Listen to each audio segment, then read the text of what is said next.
It's Car Con Carne. Let's eat in the car. It's Car Con Carne.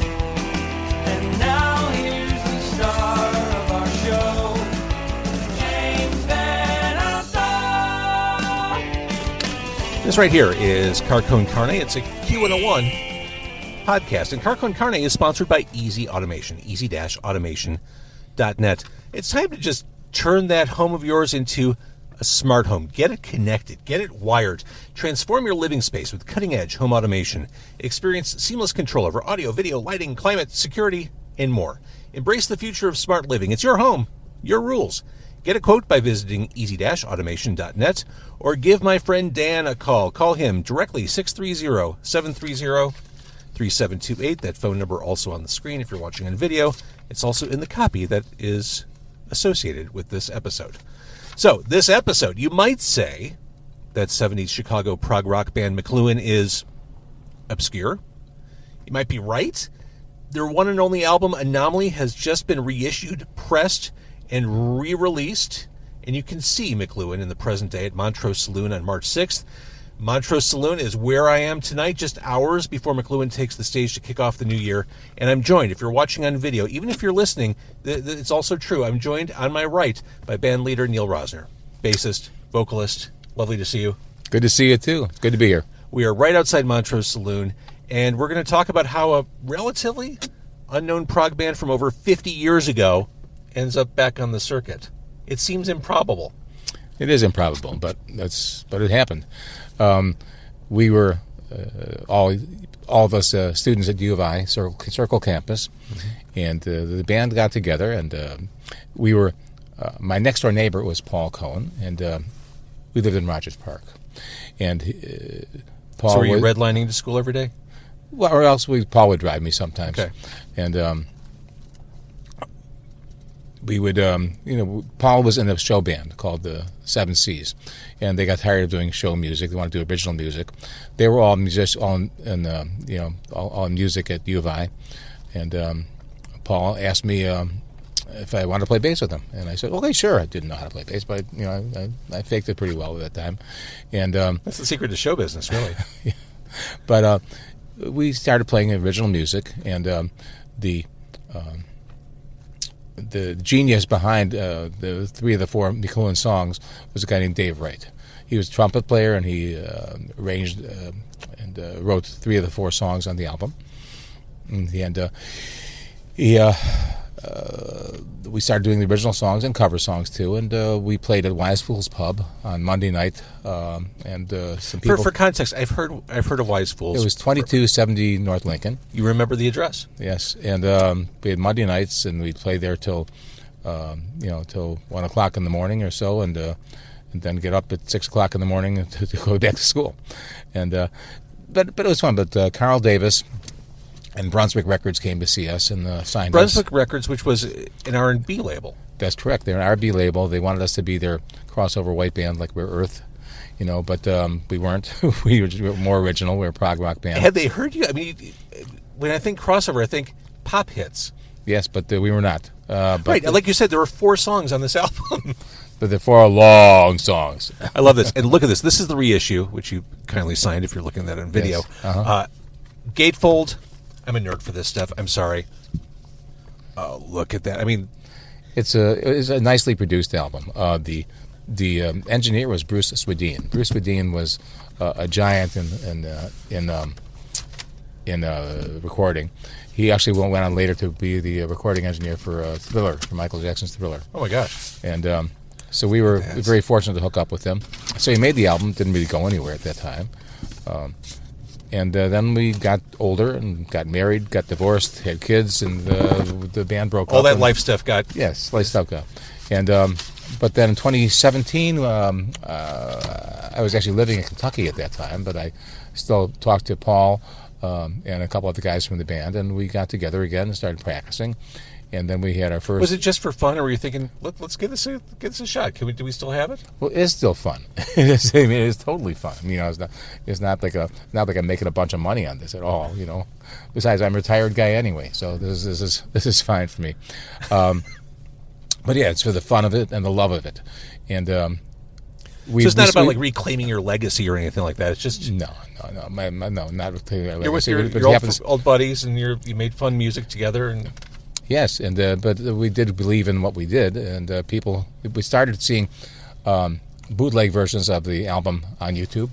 Because people get frustrated if they can't get that stuff. Incoming call. Ignore that. Press the pickup button to answer. That is Herb from Liars Club. Talk to you later, Herb. Okay, and so we got together. We started rehearsing, playing out again, and our first major gig was at the Hideout back in 2018, I believe, and we got together with 4 of the original 6 members and then 2 other members. And now we have 3 of the 6 original members, which 50 years later feels pretty impressive. It is. Our keyboard player is original. Paul Cohn, our woodwind player, is original, and me, I am original. And then we have some new people. We have a new drummer, Luke Meyer, who is a very, very good drummer, and we have Mitch Marcus, excellent guitarist. And we have young Bart Coyle. The age range of the group ranges from 74 to 29. Bart is 29 years old. We got some monsters in the group, I think. Paul and Bart and Mitch and Luke are all really exceptional musicians. And it gives me great pleasure to play. Not just playing our own stuff, but just playing. I'm an old guy, okay? So this is our antidepressive therapy, It really is. I get it. But let's be honest. Age is less and less relevant in rock and roll as the years go on. Like 70 in the year 2025 is very different from being 70 and playing rock and roll in 1985. Sure. Yeah, and I'd say yes, it's rock and roll, but it's music. I think for me it's just music. I like all kinds of music, except for I'm not crazy about rap or hip hop, but I like most of other music. And we have a lot of jazz influences sure. in our stuff. Well, let's talk about that, because you mentioned the word monster, which led me right to the Monster Bride. 25% of this album takes an early turn toward the Carnival Fairway, then goes right into a full-blown jazz freakout. Yes, it does. And that's Paul on there, and then there's also some spoken word like dramatic spoken word, right? Like ominous spoken word. Now, in this incarnation of McLuhan, my wife Barb does a spoken word. She's also doing backup singing for us. Is she scary? She can be scary. She's an excellent actress, and she did a lot of community theater and tried to be a professional actress when she was younger in New York. She's very, very dramatic, and so it's a lot of fun. I love it, and that song in particular, it's vulgar, it's nuts. It feels like the sound of a group of people who just said, "What if?" when they got into the studio. That's exactly it. Dave Wright wrote most of the music, but there was a lot of individual improvisation and the arrangements. So we all contributed. And so it's a pleasure to do this. We just love it. We play out right now, maybe once a month. And we've been playing here at Montrose Saloon several times. We're doing a sort of residency on Thursday nights here. We'll be here tonight, and then March 6th, and then April 3rd. And we'll also be playing at Copper Fiddle in Lake Zurich on April 26th. And then we'll be playing. Then after that, who knows? We'll be playing other places. And you can get the remastered, re-released, re-everythinged album at your shows? Yes, you can. And we'll sell the album tonight for $20. Okay. For a gatefold brand new record, that is a steal. It is. You're certainly old enough to remember buying records in the record store. It is shocking how much it costs to keep up a record habit in the modern day. Oh, sure. And vinyl is coming back. So it's it's back. That's a great. It's arrived. Thing. We were fortunate. We met at Montrose Saloon. We met Andrew Clark, who was a sound guy, and he's also a musician in a band called 321s and several other bands. And he turned me on to his dad, Ellis Clark. Sure. And Ellis Clark is also a musician. He's been in lots of bands. Very accomplished guy. Yeah. And he's got a studio. And Andrew said, why don't you try to reissue the album? So he said, well, I don't know how we can do that. But Ellis was very skillful. He was able to find a submaster of the album and a very good quality submaster. And he remastered it. Was it something that was just sitting in a canister of quarter-inch tape somewhere? I don't know where he got it, but he got it. You know? Okay. And it was really good quality, and so we did it, and then here we are. Spiders in Neal's basement. What was going on there? My name is Neal, and we had a basement, and that's where we practiced most of the time. And there was So a lot very of spiders. literal. Yes, it was just a goofy title. But now the content of that was not written by Dave Wright. That was written by a fellow named Marv Croat, who's unfortunately no longer with us. But it's an interesting combination song. It's a combination of calypso, Dixieland, and maybe some klezmer. Klezmer music, which is like clarinets and stuff.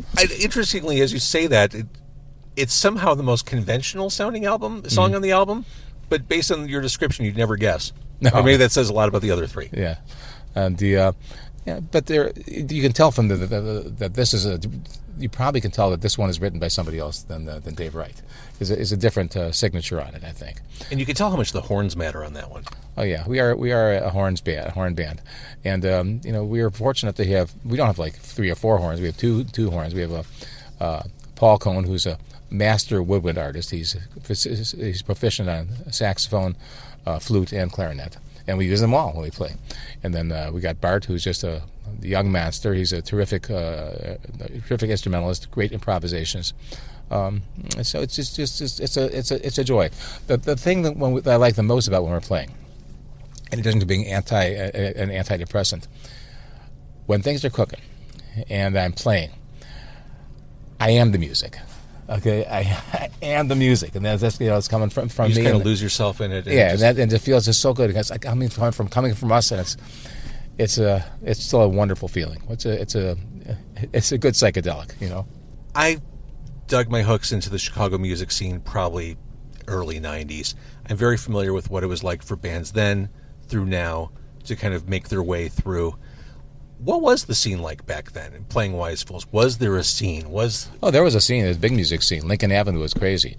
We had the Monday night spot, which is kind of the not the best spot.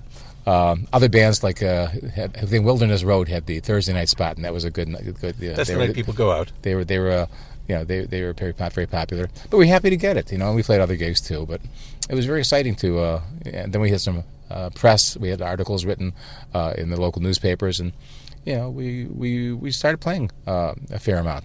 Didn't make any money, but we played, and that's what it's not about. I'm a retired physician. Okay, so I did my job and my for my income, and this is just a pleasure for me. It just feels good, and I also do my own music too. Okay, the band plays several of my original songs too, and you can see my songs Neal Rosner on YouTube or Spotify, the Apple Music and stuff like that. But McLuhan and my own music. That's my legacy. That's what I like to do. I suppose ego is involved, but it's like saying, "I'm here." When I listen to an artist, okay, like a great artist like Gershwin or something like that, I'm in the guy's brain. Okay, when I'm listening to it, I think listening to music is a very one-on-one experience. I completely agree. Yeah. So that's a lovely thing. So I'm happy to do this. We'll keep on doing it as long as we can do it. We're happy to do it. I live right now in Highland Park. We may be moving back to Chicago, though, in the near future. My wife is getting tired of being out in the suburbs. So, but I'm from here. I grew up in Rogers Park.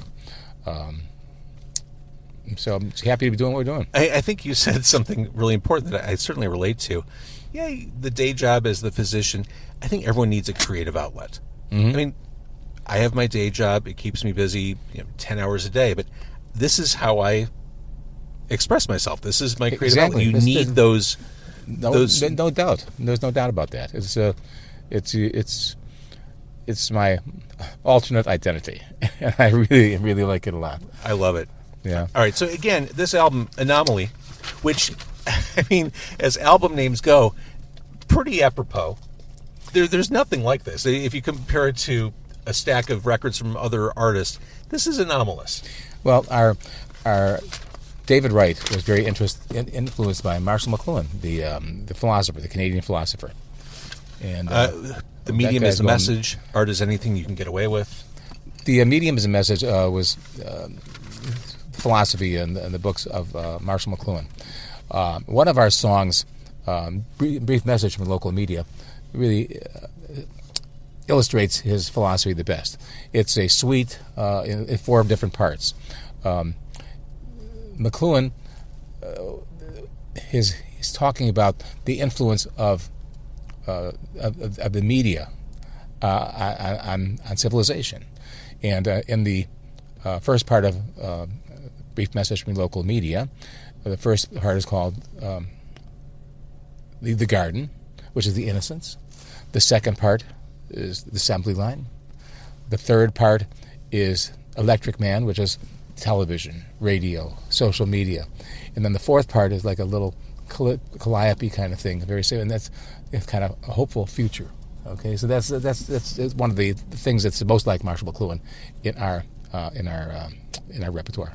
Which, as far as album or track sequencing goes, ending on a hopeful note, last song on the album, makes perfect sense. Mm-hmm. A nice way to wrap things up. So the album's super cool, and odds are with it. A lot of people have not heard this. Great time to dig into this, and if they like what they hear, they can come back to where we are right now, Montrose Saloon, Thursday night, March 6th. The weather will be even better then, knock wood. And you can also go to local independent record stores. We're selling. Yeah, because it's all over the north side. Yeah. That's great. But, I mean, it'd be better if they came to see you. Absolutely. They could talk to you about, like, doctor stuff. Yeah, well, I'm retired now. I did that long enough, so this is fine. Yeah, you don't want strangers coming to Montrose Saloon saying, "Does this look infected?" Perhaps not. All right, you've got a show to play, sir. Thank you so much for doing this. I love that McLuhan is here 50 years later. Sometimes you just need to go away to really be appreciated and come back. Well, it's nice to have a chance to come back.